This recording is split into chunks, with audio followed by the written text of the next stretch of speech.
Selamat berjumpa kembali dengan Pitutur Channel, saudara-saudara.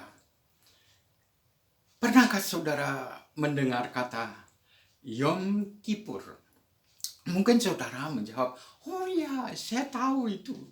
Itulah perang hebat sekali antara Israel dengan koalisi negara-negara Arab. Dengan serangan yang mendadak dari Suriah melalui dataran tinggi Golan yang terjadi tanggal 6 Oktober tahun 1973. Perang yang begitu dahsyat, menghancurkan 2.400 tank hancur lebur, ribuan prajurit tewas. Tetapi saudara-saudara, kita tidak membicarakan Yom Kippur atau perang Yom Kippur tanggal 6 Oktober. Namun hari ini kita juga memang membicarakan Yom Kippur. Suatu pertanyaan, apakah Yom Kippur itu? Yom Kippur adalah hari raya orang Yahudi yang ke-6, yang juga disebut hari perdamaian. Ya, orang Israel sedang kusuk merayakan hari raya.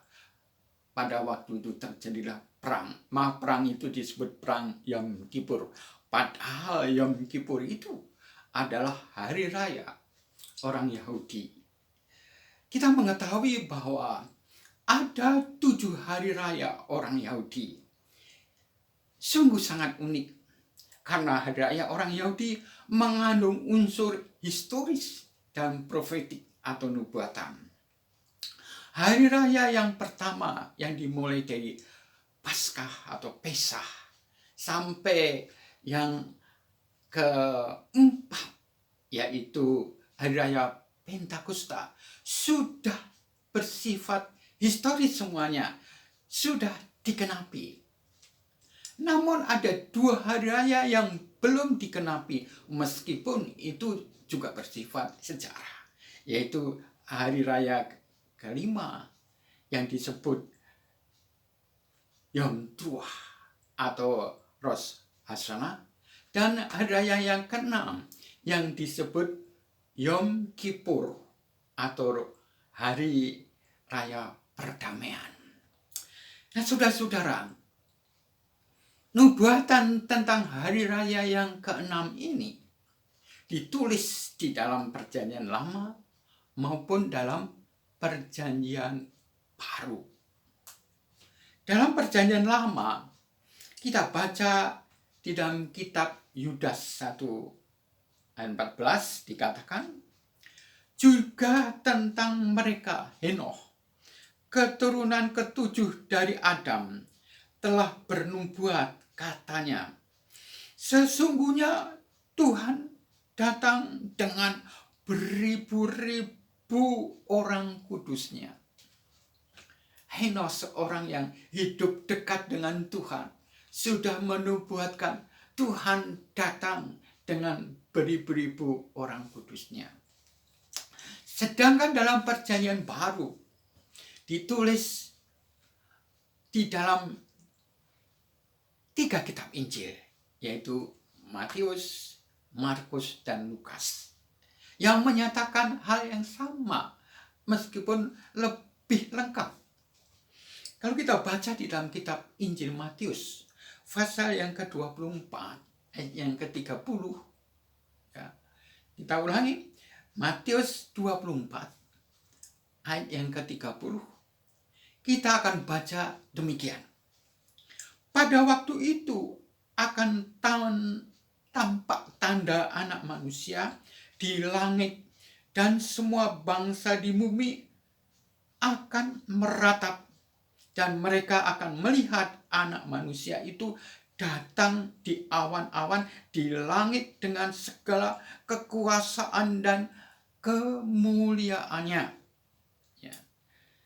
Nah, itu juga ditulis dalam Injil Markus dan Lukas, saudara-saudara. Nah, apa yang terjadi di situ, saudara-saudara? Ya. Tuhan tidak hanya di awan-awan saja, ya, tetapi dengan orang-orang kudusnya, ya, turun. Ya. Orang melihat. Dan waktu turun tidak hanya turun saja, tapi Tuhan Yesus sampai menginjakkan kakinya di bumi ini.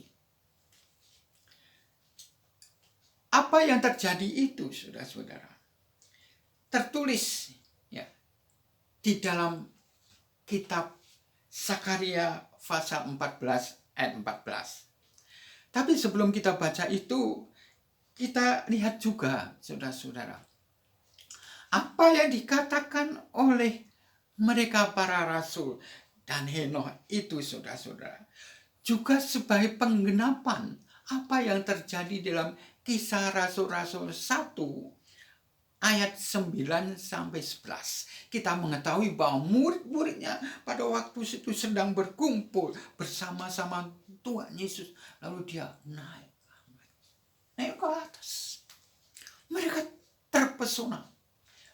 Waktu itu awan menutup dan dia tidak kelihatan lagi. Lalu ada yang menyatakan begini. Sesudah ia mengatakan demikian, terangkatlah disaksikan oleh mereka. Maka awan menutupnya dari pandangan mereka. Ketika mereka sedang menatap ke langit waktu ia naik itu, tiba-tiba berdirilah dua orang yang berpakaian putih dekat mereka dan berkata kepada mereka. Perhatikan saudara. Hai orang-orang Galilea, mengapa kamu berdiri melihat ke langit? Yesus ini yang terangkat ke surga meninggalkan kamu akan datang kembali dengan cara yang sama seperti kamu melihat dia naik ke surga. Saudara-saudara, kita melihat di sini suatu janji pada waktu murid terpesona itu datanglah. Dia mau kembali dengan cara yang sama. Kalau tadinya mereka berkumpul dengan muridnya, Yesus terangkan. Nah, pada waktu dia datang kembali, caranya sama dengan awan. Dan sampai ke bumi, menginjakkan kakinya. Yesus menginjakkan kakinya di bumi, di mana? Di Bukit Zaitun. Kita baca di dalam kitab Sakaria pasal 14 ayat yang keempat. Pada hari itu kakinya akan berjejak di Bukit Zaitun yang terletak di depan Yerusalem di sebelah timur.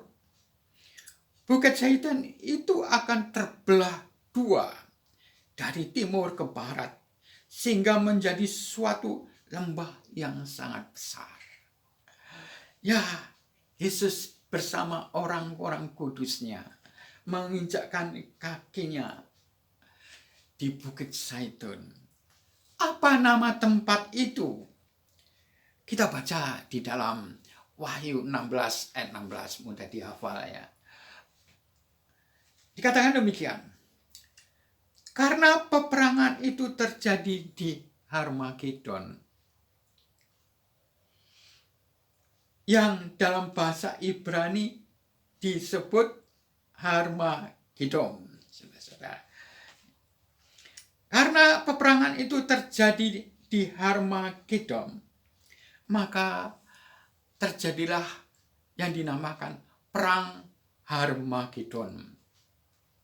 Saudara-saudara, apa tujuan Yesus datang kembali sampai menginjakkan kakinya bersama orang-orang kudus? Yaitu untuk mengakhiri peranan antikris yang menguasai saat itu, yang saat itu disebut masa tribulansi, saudara-saudara, yang begitu hanya iblis saja menguasai dunia. Nah, Kristus datang ke bumi yang juga sering disebut parusia. Haleluya, bukan rapture saudara-saudara, tapi parusia. Apa tujuan parusia itu? yaitu untuk mengakhiri masa tribulensi dan menonaktifkan iblis yang akan kita baca di dalam Wahyu 20 ayat 1 sampai 3. Tuhan menggunakan malaikat, lalu dikatakan demikian. Kemudian aku melihat malaikat turun dari surga, membawa kunci jurang maut dan sebuah rantai besar di tangannya. Ia menangkap naga itu, si ular tua, setan itu, yang adalah setan dan iblis, dan mengikatnya selama 1000 tahun. Melemparkannya ke dalam jurang maut, menutupnya, dan menyegelnya supaya ia tidak akan menyesatkan bangsa-bangsa. Sampai 1000 tahun itu berakhir. Setelah itu, ia akan dilepaskan untuk sementara. Jadi jelas di sini, tujuan Tuhan Yesus datang menginjakkan kakinya, saudara-saudara. Tidak hanya mengakhiri pemerintahan antikris di dalam masa tribulensi, tetapi menonaktifkan, melemparkannya di sini kata jurang maut selama 1000 tahun. Jadi kita bisa bayangkan kalau dunia ini tidak ada iblis beraktivitas. Tapi itu nanti kita bicarakan di lain kesempatan. Jadi saudara-saudara, jangan lupakan parusia Tuhan Yesus datang yang di dalam hari-hari besar orang Yahudi sebagai penggenapannya disebut Yom Kippur, yaitu kedatangan Tuhan kali kedua sampai menjejakkan kakinya untuk mengakhiri pemerintahan antikris dan menonaktifkan iblis sehingga dunia penuh dengan kedamaian. Sekian saudara-saudara, terima kasih atas perhatian saudara. Sampai berjumpa di lain kesempatan.